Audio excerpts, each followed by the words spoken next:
Hey guys, welcome back to another tutorial video. So in today's video, I'll show you how to get a PayPal business account for free. The good news is that creating a PayPal business account is free. First, you need to visit the official PayPal website or open the PayPal app. Then select sign up and choose business account. Then enter your business email address and create a secure password. Next, provide your business information, including your business name and any other required details. Then link your bank account or debit card so you can receive and withdraw payments.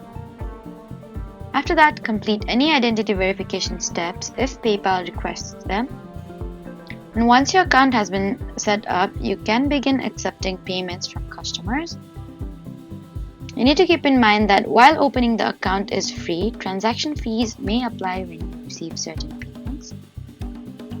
So that's how to get a PayPal business account for free. Please do not forget to like, comment, and subscribe for more helpful tutorials. Thank you for watching.